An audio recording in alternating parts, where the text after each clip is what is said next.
Hello? Are we here? I don't see myself.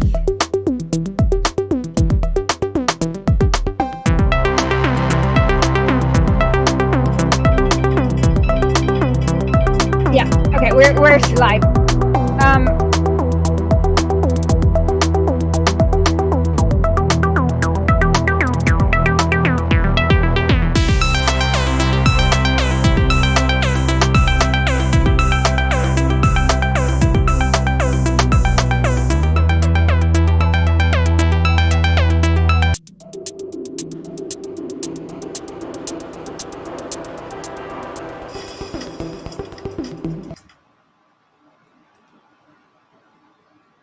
Everyone, sorry for the late start. We were 15 minutes late because I got stuck in a train in New York, and the train just like suddenly stopped moving and I didn't know what to do, and I couldn't text Janet because my phone was dead.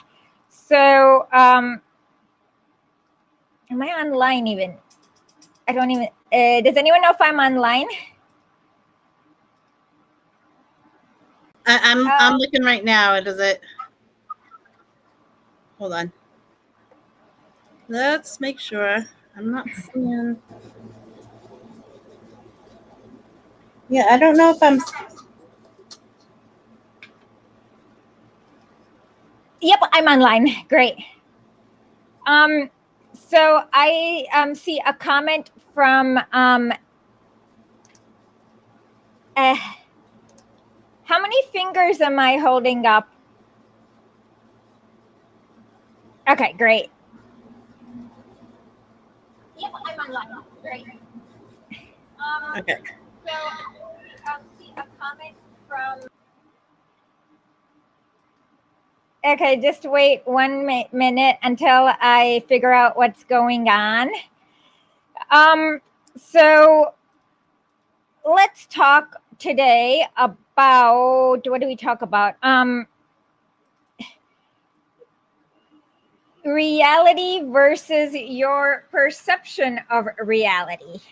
So how many, do you think that Afghanistan had the same number of honor killings in 2001 roughly every year as today? Probably. But remember what the New York Times says? News that is fit to print. So just because New York Times thought it was not fit to print the idea that there were honor killings in 2002 and the US bombed it, like bombing for peace, which is an actual thing a US ambassador said, Richard Holbrooke, it's not the same as it not existing. And a lot of liberals are here. So there's two things. The first thing is that a lot of liberals are hearing that you have, I don't know, Taliban is kidnapping sex slaves, blah, blah, blah. So be a little wary of atrocity propaganda. So when they're at the atrocity propaganda phase, pretend everything is like about North Korea, about how Kim Jong-un like executes people and reanimates people and executes them again and reanimates them again over and over. So today I saw that somebody tried to say that the Taliban were shooting at COVID patients. They forgot to tell us that the particular patient was actually a collaborator. And yeah, honor killings is where, I don't know, it happens in a lot of Asian cultures where people kill women for, I don't know, impropriety, sexual impropriety. But I'm just saying, the more female genocidal feminism, where they can turn troll about that because they know it works with white women, because a lot of them are not thinking clearly. So just because you found out about something today does not mean it did not exist before. And it also does not mean that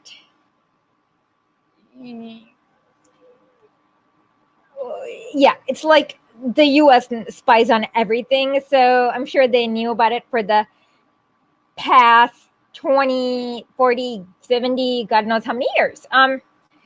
Shmoopy Shaboopy said, funny how they leave info out. Oh, well, they don't actually leave info out. They're hoping you don't click. I mean, they do bias the information, but they are always hoping you don't read the fine print. So they'll say something like the headline, and the most easiest way is manipulating the identity of the person, like COVID patient versus collaborator or trader from the Afghan government that's been paid by the Deutsche Bank in order to privatize the roads. Like, there's a big difference. So that's the context I'll just straight up leave out. Or the second one is where they don't tell you about the class nature. Like these were landlords and they were enslaving all these people who are now that's a second way. Neil Sanger said colonial feminism is a pretext for intervention, pretending that the motivation of the war is to address violence against women. That was, yeah, exactly. And it's really easy because you should always figure, read my piece, war is good for business. And then you should then figure out, will the violence against women increase or decrease if we killed everything that moves and also privatize their water? And that's basically the thing, just keeping track. Like, so now is this going to help the situation if we kill everything that moves and privatize the water? And Istan Workers Co-op says, I'm all out of FUX to give. The Taliban tried to surrender hundreds of times during the Bush administration. They refused to let them surrender and paid bounties for false info to justify bombing innocent targets.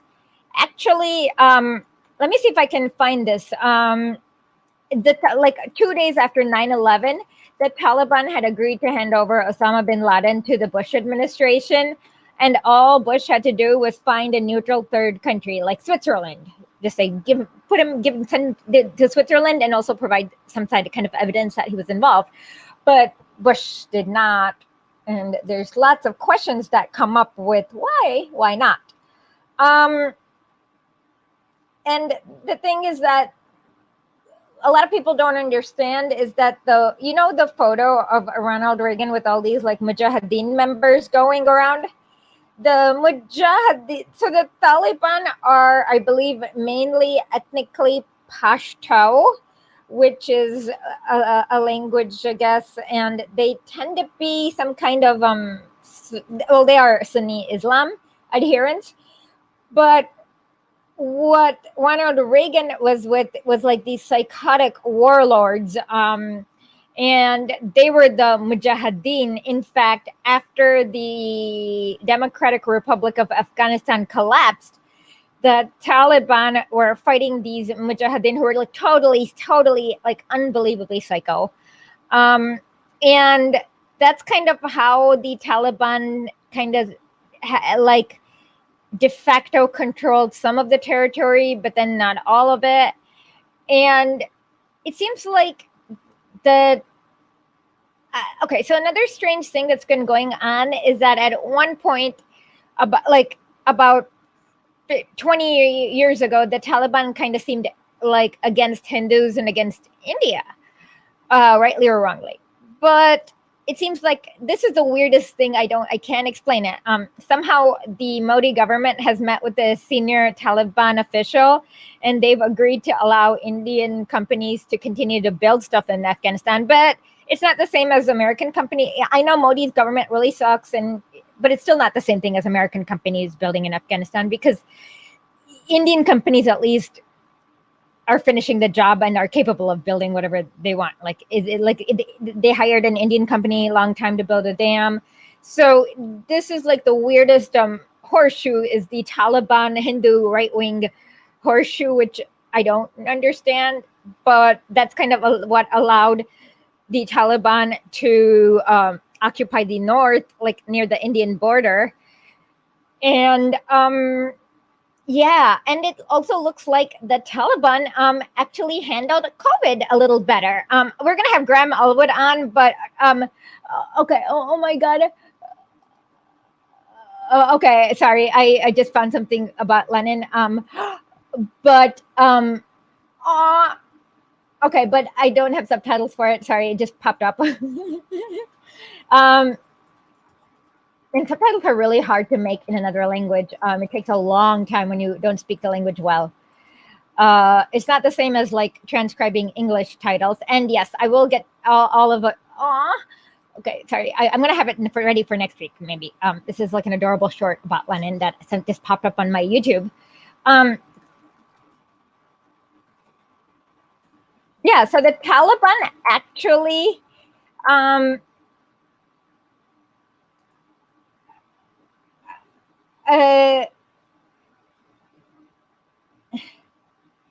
okay.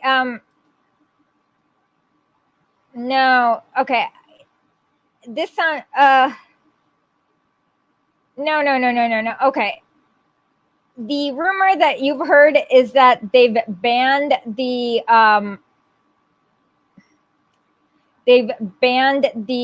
COVID vaccine. That is not true.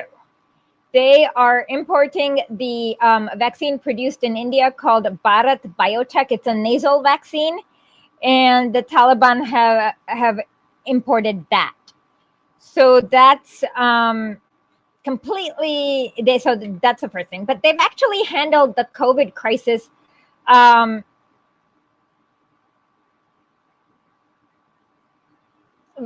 pretty well.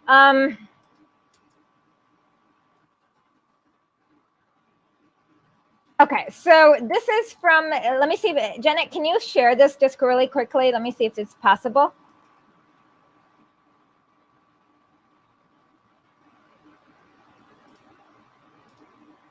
Anyone there? Oh, thank you so much, Anthony Pinza. This is very sweet of you. I appreciate it. We needed the money. Thank you. Is Janet there? Okay, if not, I'm just going to share this in the chat and I'll just read and then please follow along. I'm sorry. Okay, so this is from like a neocon kind of institute. So in April of 2020, Kabul had 56,000 cases and 2,500 deaths. That's actually way better than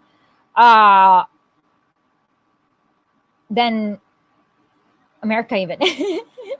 The Kabul started its COVID in late February by giving dose to health workers, members of that's a good thing. The Taliban acceptance of is it? No, it's not. The thing that the thing about the polio vaccine is that it was Obama's fault. It's a long story, but they actually injected kids with like you're supposed to give 2 doses of the hepatitis vaccine, but they injected kids with like a fake and then told them that they had it was a mess, and there's too much going on to explain why about the polio, except remember I have a tweet about it and remember it's Obama's fault.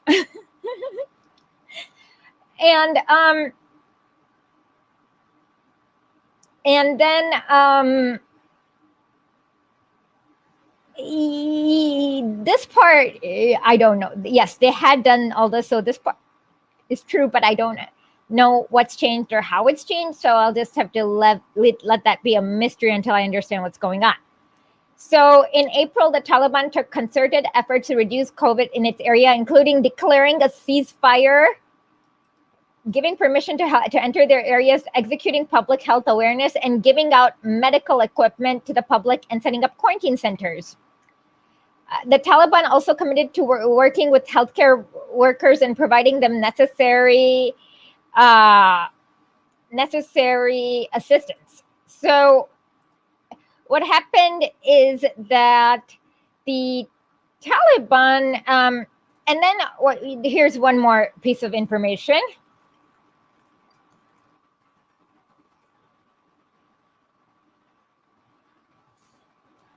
So this is from February of 2020. I'm going to put this in the chat, and if Janet's around, she'll put this up, and we will follow along. If not, we'll just quickly read this. So are you going to fight for ExxonMobil's right to drill your country if you haven't eaten for days? The difficulties that from insufficient food and pay to lack of suitable clothing. This is literally boots have holes in them. Are you going to fight for ExxonMobil's right to drill in your country if your boots have holes in them? Or are you going to be like, yeah, this is too much, I'm going to check out? And this is covered, and things have gotten worse. Let's see. If we'd have to buy it, oh my,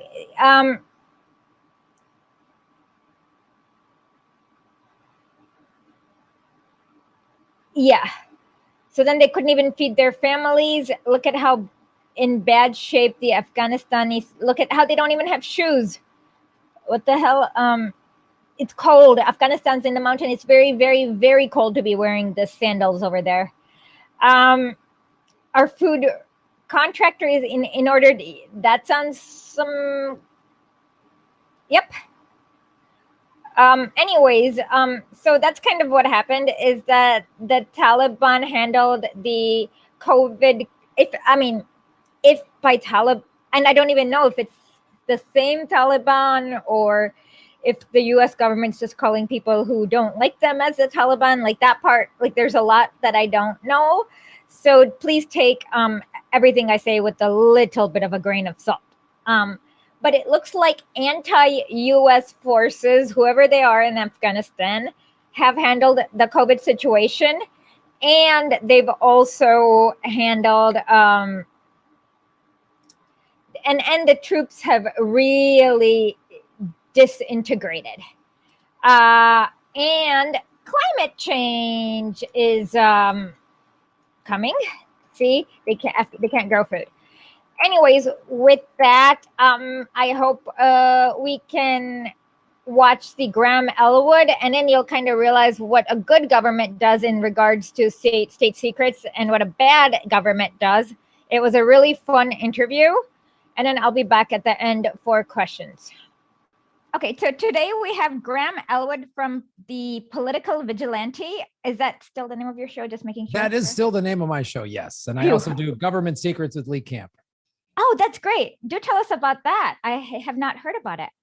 Yeah, it's a weekly podcast that we do. I live stream it during on my YouTube channel, and Lee does it as well.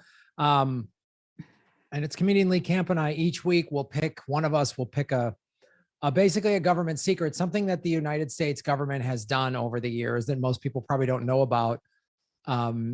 That shows you we've been an evil empire for quite a long time, mainly basically since its inception. So we've done over 50 episodes. We've been doing it for a year now. We're doing our first ever live show September 18th in Los Angeles. So it's a lot of fun. Okay, well, tell us when you're coming to New York. And so what is the latest secret that you've unveiled? Oh, boy, there's so many. Well, there was the FBI and New York Police Department were pretty heavily involved in the Malcolm X assassination. We talked about that. I like to cover a lot of CIA operations. So we've covered a lot of the CIA's dealings over the years. Yeah. Yeah, I've tried to FOIA some stuff, and you have to be so careful because they always try to find they'll do two things when you, FOIA is the Freedom of Information Act, where the first thing is if they're hiding, they'll try to do either they'll try to say that they don't have it because of the way you worded the request, or the other one is the worst one, where the info dump, where they just like dump everything and give you like 10 million documents that you can't actually go through. So I have a funny story though with regards to the CIA and FOIA. So I was researching Bolivia and about 2 years ago, whether or not the US government was trying to do coups in Bolivia. And I said something like, have you funded an organization that can be seen as a far right extremist organization, blah, blah, blah. but I accidentally entered the wrong country code. Instead of Bolivia, I entered Belarus. And guess what? We've done it there too. Yes. Yeah, we've covered a lot of coups that the US or the CIA has backed and on the show Government Secrets. We've done a lot of the Central and South American ones, and it's almost always the same playbook. There's usually some democratically elected leader that wants to nationalize oil or natural resources or give their citizens better ways of life. And then some American, sometimes an American corporation goes, well, yeah, they won't give us this. And so the CIA backs the far right person to overthrow. I mean, we've been doing that since the CIA's inception, right after World War II in the late 40s, early 50s. Yeah. I think in South America, I believe almost, I can't think of a country off the top of my head. And the thing is that sometimes like the initial stuff is like the violence and the grossness is kind of hard to fathom for a lot of people initially, but now nothing surprises me. Not at all. I mean, the show, Lee and I almost every episode, there's something he'll be telling me, I'll be like, oh my God, like it's so bad. We try to like find the humor in it because we're both comedians, but it's really the show I really want people to watch and listen. You can listen or watch, whatever, because people need to know that America has been doing awful, awful stuff. I mean, since since its inception, this country's inception, but even it first kind of opened, I was first opened up to the idea of this from, Smedley Butler's War is a Racket. And he talked about all the stuff he did just for big corporate interests back in the late 1800s, early 1900s. And so when you learn what America is really about and how it operates, it makes you even more of at least for me, more of someone who's like, I'm anti-capitalist and pro-labor and anti-war. We keep spending more money on board. The democratically controlled Senate just gave Biden another $25 billion for the already bloated $743 billion war budget. How much is that? Like, a lot of people can't understand it. Like, how much is this? Like, that's like, it can feed just about everyone in the country, right? Oh God, it could, I mean, you could, $20 billion ends homelessness, according to some several studies, So just the increase that the Senate just gave them. So it used to be 700 billion and they just increased it by another 20 billion? Yeah, it was actually 743 billion was the budget that Biden had inherited from Trump. And now they just last week gave him an additional 20. So now he'll have $768 billion for the war budget. And that's not counting the intelligence apparatus gets their own budget. That's not even on the books. Wow. That's unbelievable. Like, I mean, it's believable, but, and for me, another thing is that we just realized, like, are you familiar with Craig Murray from the UK? I don't think so. Okay, he was a writer and a journalist, and he revealed some war crimes, and then they sent him to prison last week for revealing UK war crimes, kind of like Assange. And now we see a pattern. There's Assange, there's Craig Murray. Are you familiar with Stephen Dozinger? He was a lawyer for the Ecuadorian people. And they just like has been under house arrest. So it seems like people who reveal war crimes seem to go to prison longer than people who commit them. Yes, without a doubt. I mean, there's no two ways about it. And the war crimes that have been committed by American presidents and secretaries of state and are on both parties, they all need to be in jail for war crimes, but that won't never happen. Do you know about the Hague Invasion Act from 2004? No. What's this? Okay. So it was under George Bush because a lot of these European countries were opposing the Iraq war. Biden voted yes, by the way, and so did Clinton. But there's a thing where apparently, like is that the U.S. no American war criminal can be allegedly tried at the Hague, and this bill authorizes the U.S. military to go and rescue the war criminal if they ever end up under the jurisdiction of the Hague. Yeah, we're the evil empire, guys. More evidence. Any of this stuff, like only an evil empire would do that. So we can't even be held accountable and on an international level. And it's no surprise that our local police departments are basically very similar in terms of they're not held responsible or they're investigated by other police departments. Trickle down. Yeah, it's a trickle down. Yeah, it's a trickle down empire.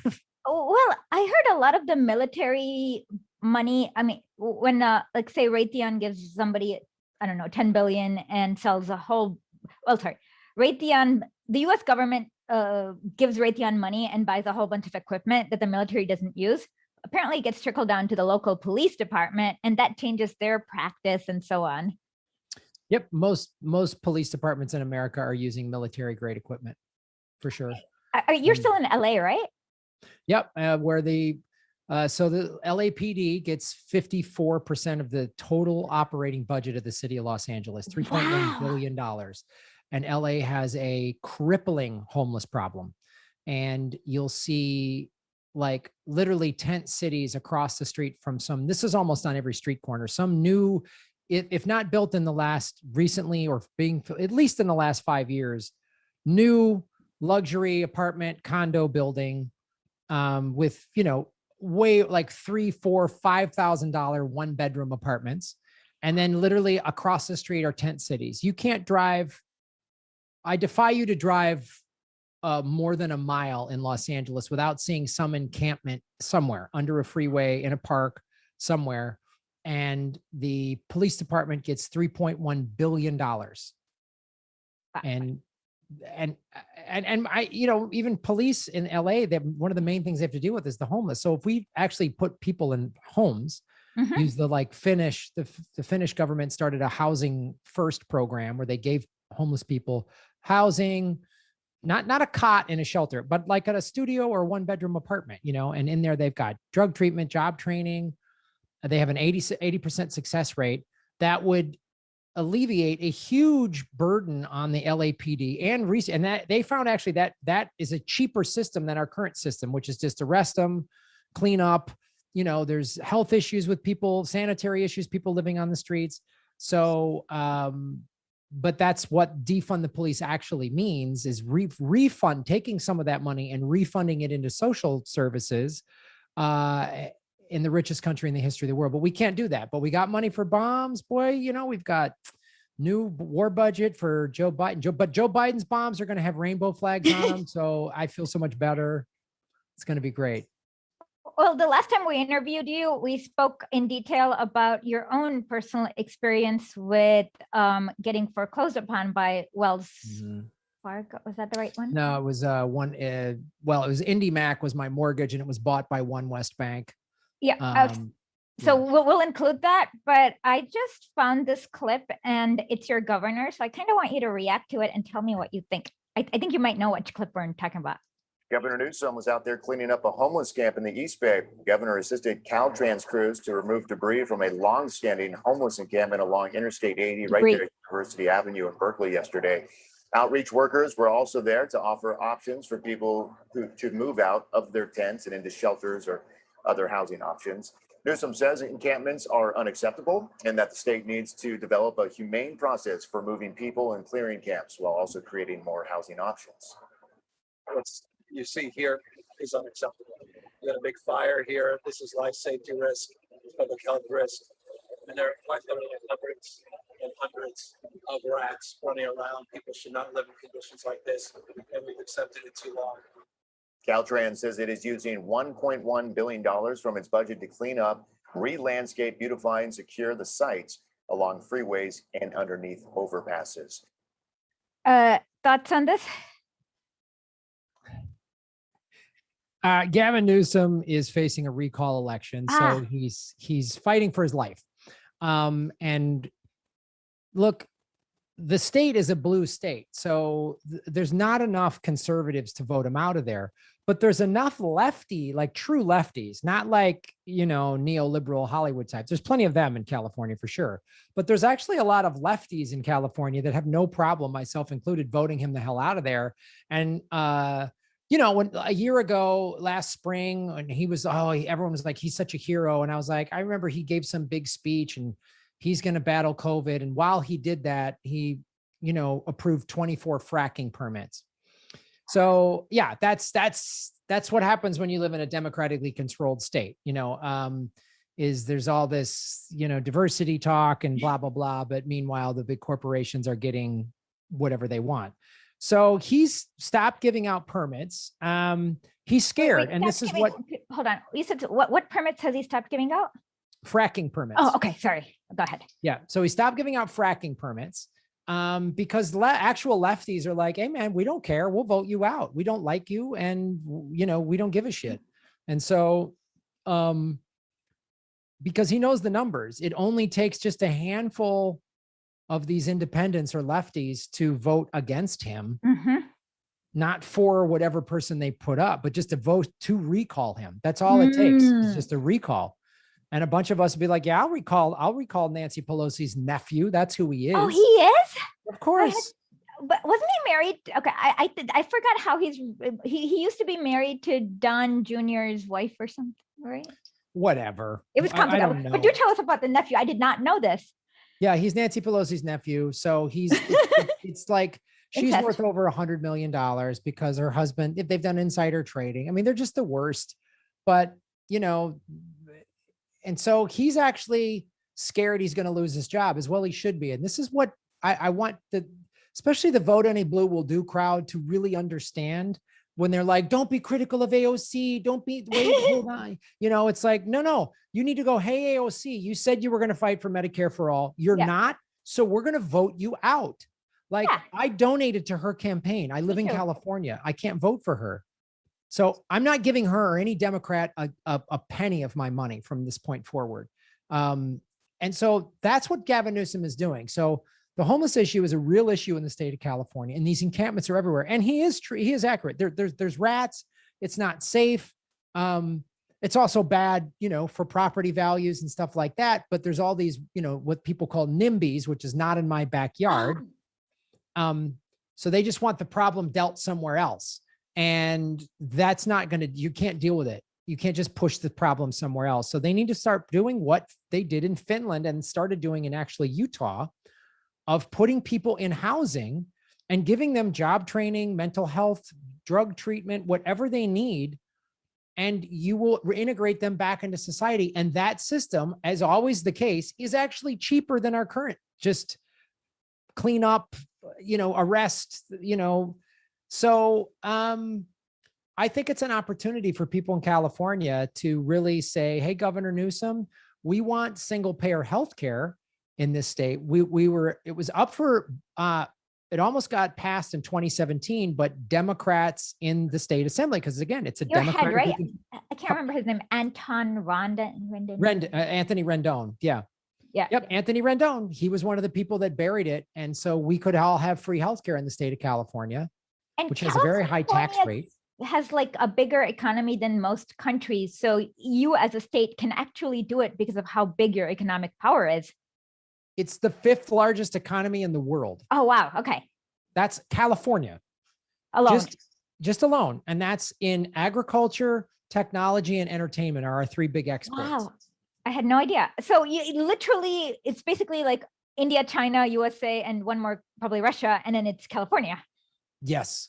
So you guys, there's no excuse then. None. There's no excuse. I mean, we have an economy bigger than Germany, and they have got free healthcare and free college in Germany. Yeah. And so every European country. So we should have that. No excuse. Yeah, so that's amazing. What do you suggest? Is there anything that can be done? Like, do you guys have direct ballot initiatives that they have to obey or anything like that people can work on? Oh, I don't know. I mean, there are some ballot initiatives. I mean, really, I think this recall is an opportunity to show the Democrats that control the party, that control the state, that they'll be voted out, and they won't be voted out by Republicans. There's not enough Republicans in California. They'll be voted out by independents and lefties. And that's what we need to do. The left needs to just vote people out. California has open primaries, which is the top 2 primary system. And this is very unique. And so like in 2018, Kenneth Mejia was running in the congressional district. I forget which one, but he made it to the general because it's the top two. So it was a blue district and he ran as a Green Party member, and all he had to do was beat the Republican. Mm-hmm. And he did. Now, when he got to the general, in my personal opinion, I don't think the National Green Party got behind him enough or whatever. I don't know what, but he didn't win. But there is an opportunity for people that's why I'm a big advocate of the People's Party. And they're going for select districts where they could really unseat a corporate Democrat. And that's what needs to happen, because the voting for the lesser two evils is still evil. And you want real change. We need to get these parties out of there. And that's where California has a very unique chance. So you just need a third party person to beat come in second place. You have a jungle primary. Is that right?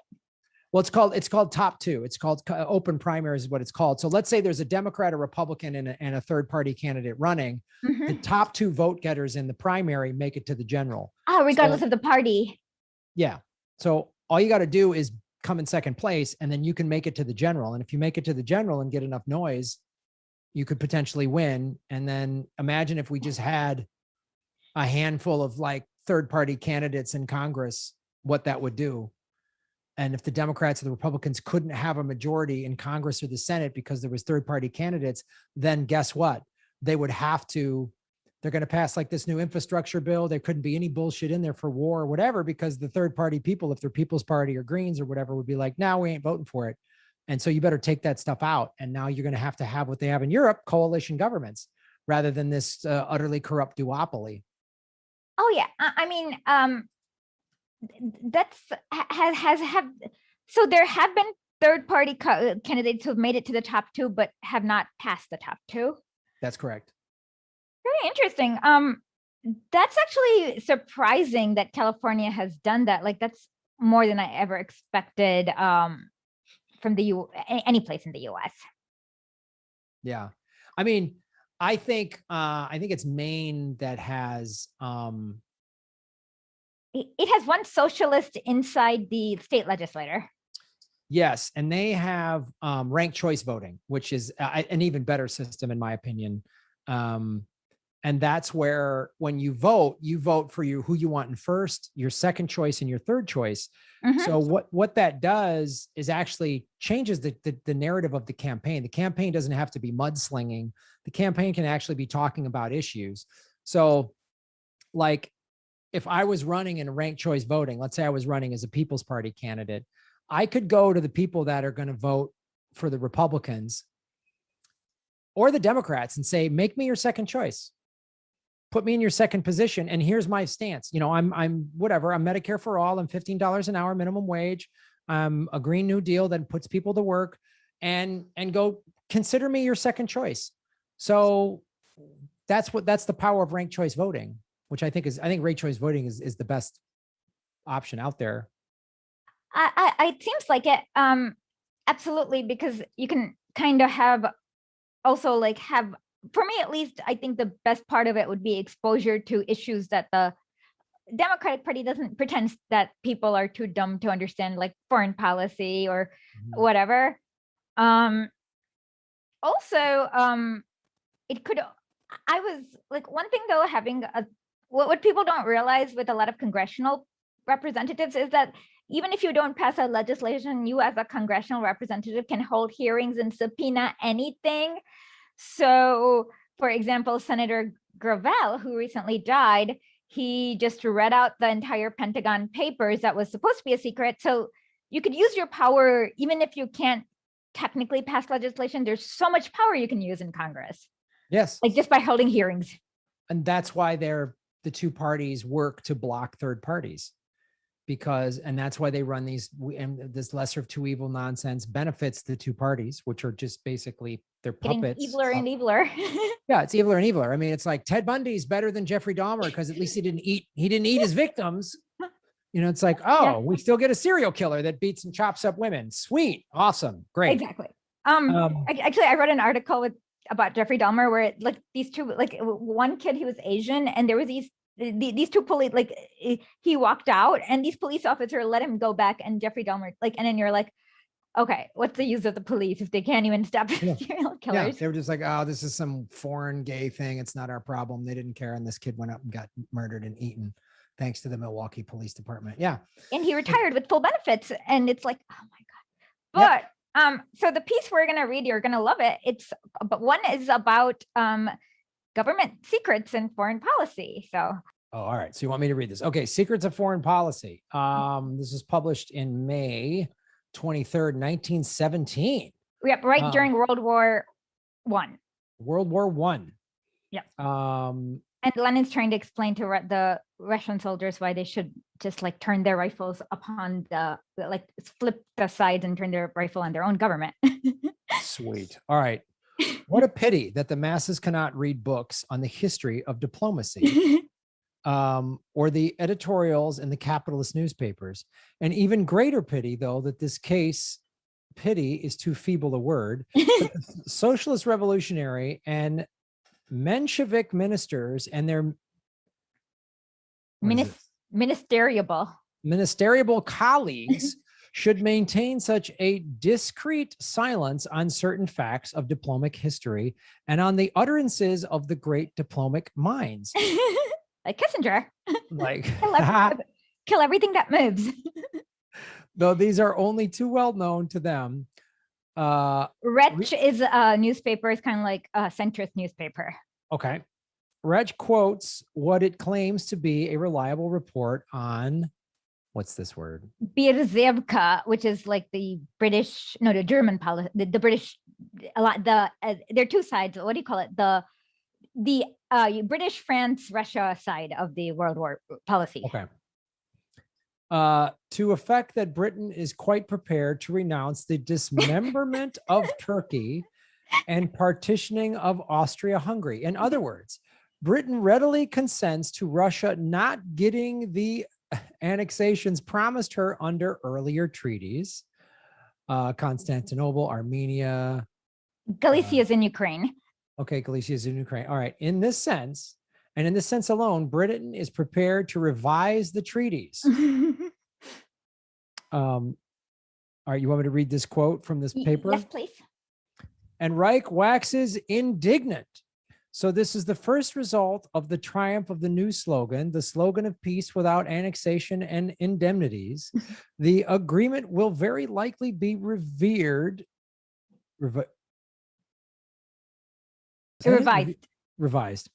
Our allies, not we, are already taking preparatory steps toward that end. The result of this revision, however, will be not a uniform, mark this, renunciation of the major objective of the allies, but a one-sided, isn't that a gem, renunciation of the objectives of the Southeastern Europe, read in Austria and Turkey, i.e. the plundering of Armenia, Constantinople, Galicia, in favor of objectives in other areas and in the colonies fomented not by us, but by our allies. In particular, there have been press reports suggesting that our allies might abandon their objectives in Asia Minor. True, there is so far no official confirmation of the statements to that effect, said to have been made by Albert Thomas in the Soviet of Workers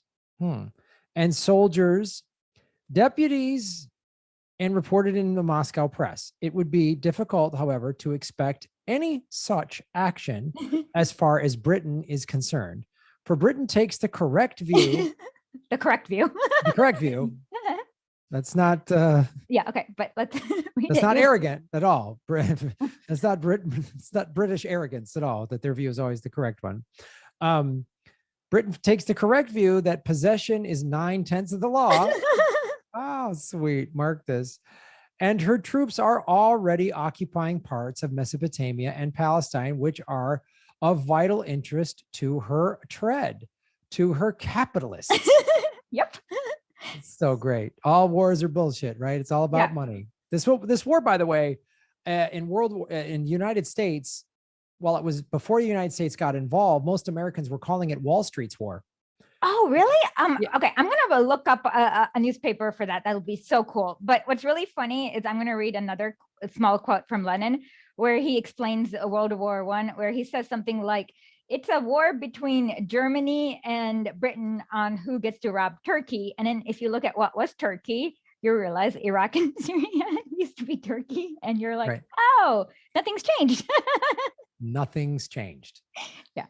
Well, but as a side note, it's one of the things I learned when I read Chris Edge's Death of the Liberal Class.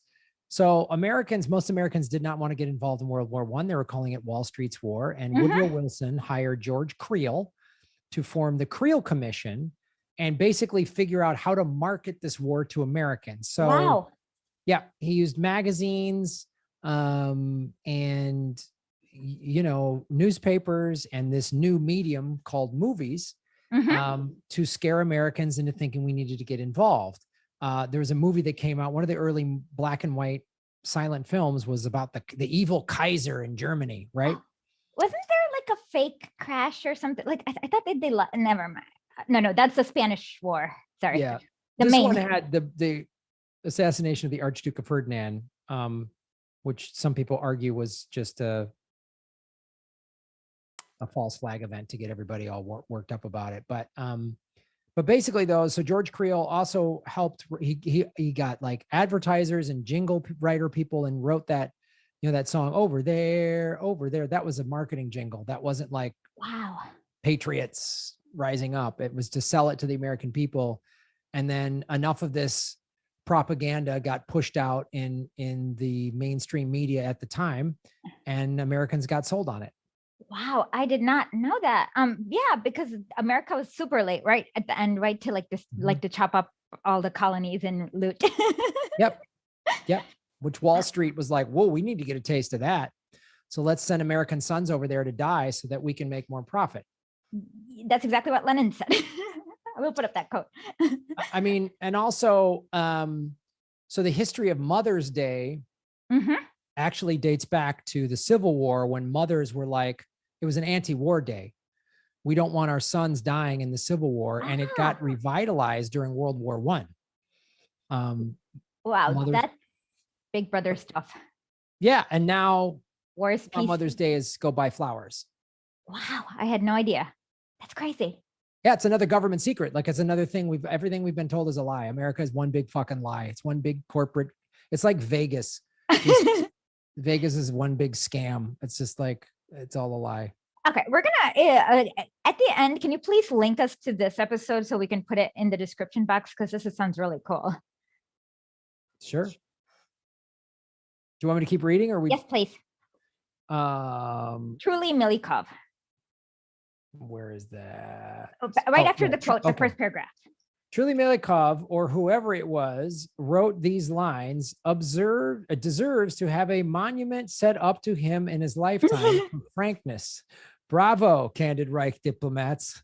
And why are they candid? Because they were angered at Milikov being deprived of his portfolio.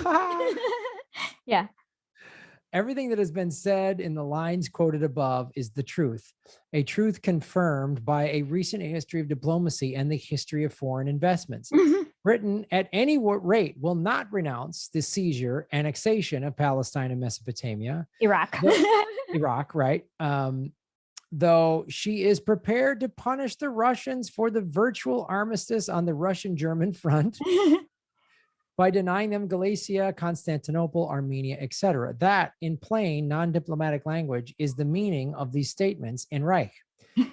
And the Russian capitalist for whom Reich speaks can barely hold back their anger. Damn, he's bold. Yeah. Foaming at the mouth, they are blurting out the secrets of foreign policy and taking digs at the British capitalists. What are you doing is one-sided. It is to your advantage and to the disadvantage of others. Comrades, workers, and soldiers, consider this strikingly frank and strikingly truthful statements of Reich coming from well-informed diplomats and former ministries. Consider this excellent exposure of the real aims which not only the Russians, but the British capitalists too are pursuing in the war. Russian soldiers, do you want to fight to help the British capitalists seize Mesopotamia and Palestine?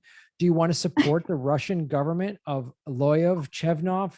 Tereshchenko, Tsareli, those are all the capitalists. Okay. A government bound by the interests of the capitalists and afraid openly to state the true facts which have been blurted out by Reich? Yep. For me, nothing's had changed because I want to say the same thing. American soldiers, do you want to help ExxonMobil seize now Mesopotamia is called Iraq, and of course Israel, Palestine? It's like same thing. Wars good for business.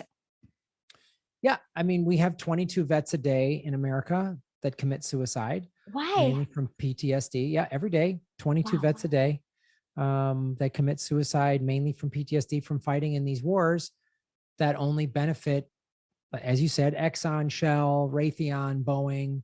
They're not for liberty or justice or freeing anything like that, because we have no problem with a dictator brutalizing their people if that dictator plays ball with us. We have no problem with that.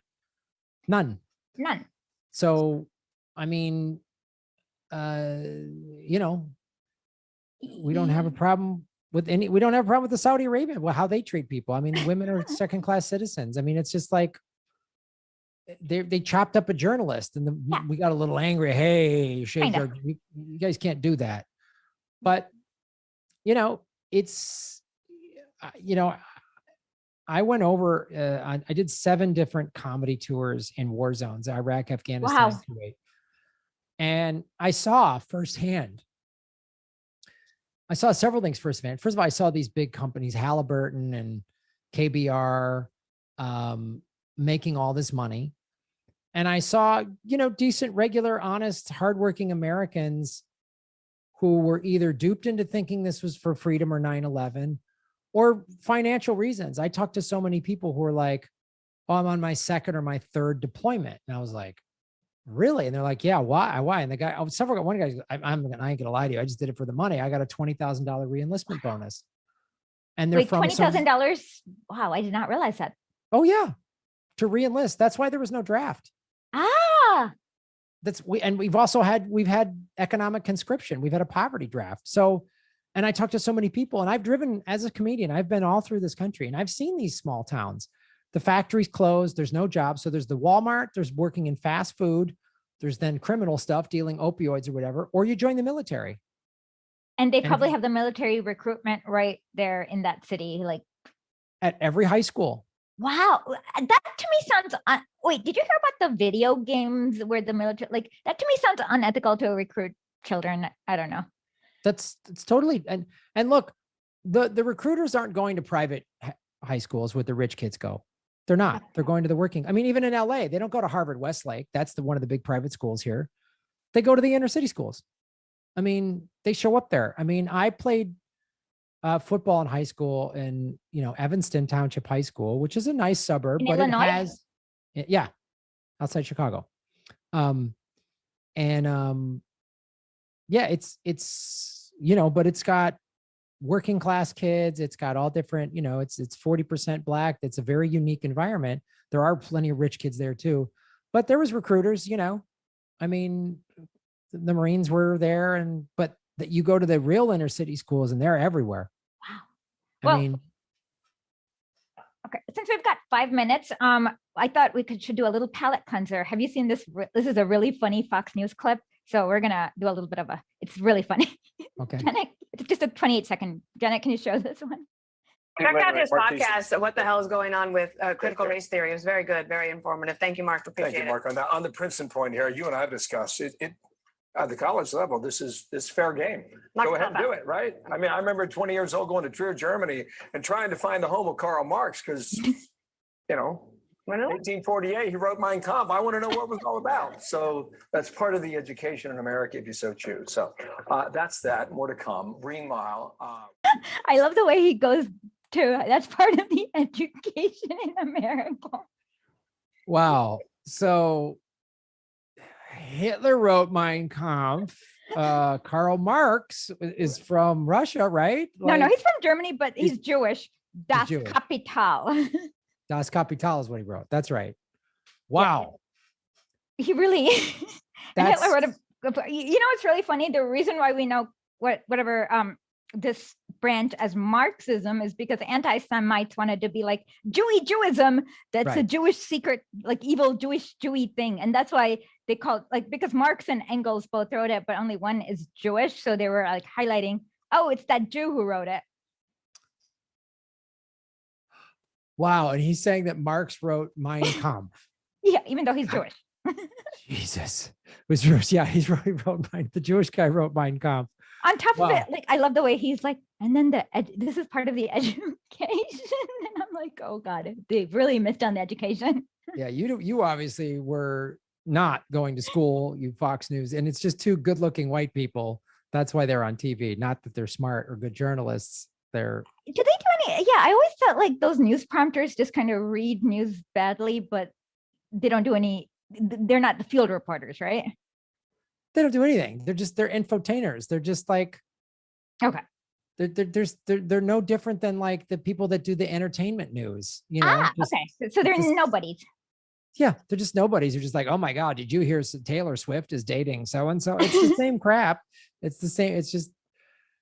It's so stupid, which is why that guy thinks that a Jewish guy wrote Mein Kampf. Yeah. Oh God. Yeah. I've been like yeah, this was like, I just found this yesterday and I'm like, oh my God, this is so cringe. Even for Fox News, they'll usually are a little bit better at hiding their absolute love for fascism. Yep. They're not so, I mean, they're getting more out in the closet, but they don't outright do that.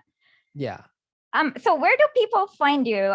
Both Political Vigilante and Government Secrets. Yeah. So you can just go to grahamelwood.com and go to my YouTube channel, youtube.com/grahamelwood, and watch Government Secrets there. And the Political Vigilante is all on my YouTube channel. I'm also on rockfin.com and all my tour dates and everything. It's just all go and you can support the show a bunch of different ways. Just go to grahamelwood.com. Okay. Well, and please text us when you're coming to New York, because it'd be fun to hang out with you. And thank you so much. And I guess I'll see you tomorrow for the game. Yes, show. you're going to be on the game show, the Anything Can Happen game show that Ron Placone and I host, and Ron's my co-host. It's a lot of fun. It's a political game show. A bunch of people have done it. You're going to be great. So okay. Well, we'll see you tomorrow then. Yes. Bye-bye. Bye.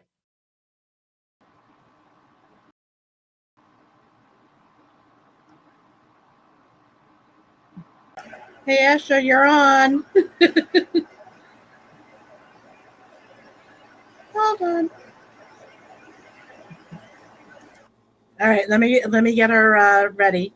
She told me she was ready.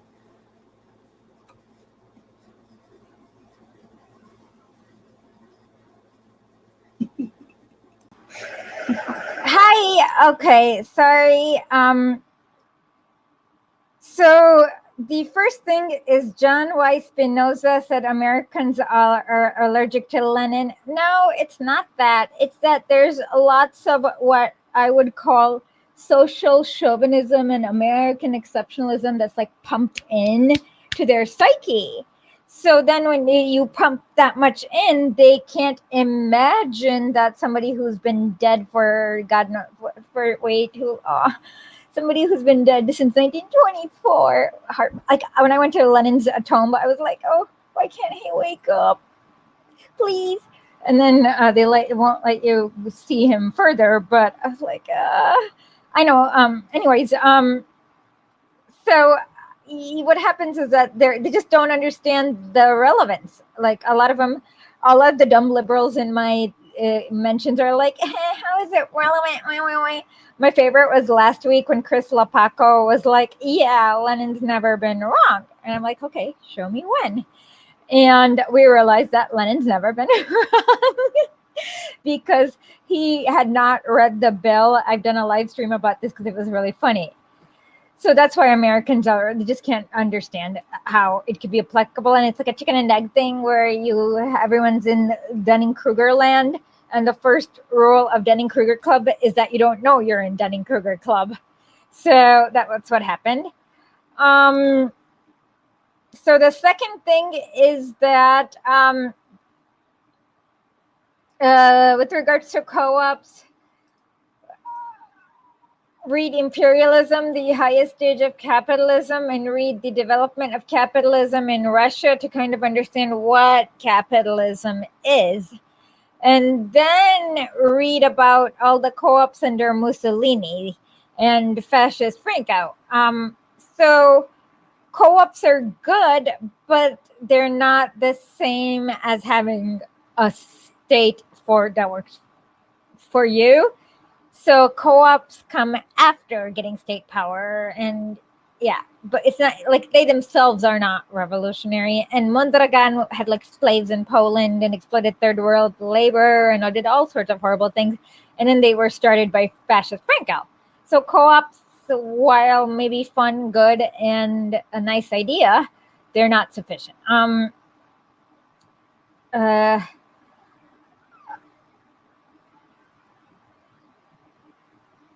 Bolivia taught me that no, they can't. Hi,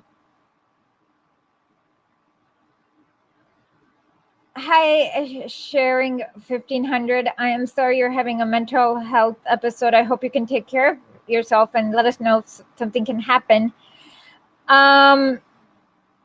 Anyways, I'm exhausted, so this week's going to be a short episode. We'll be back with everything next week after I rest.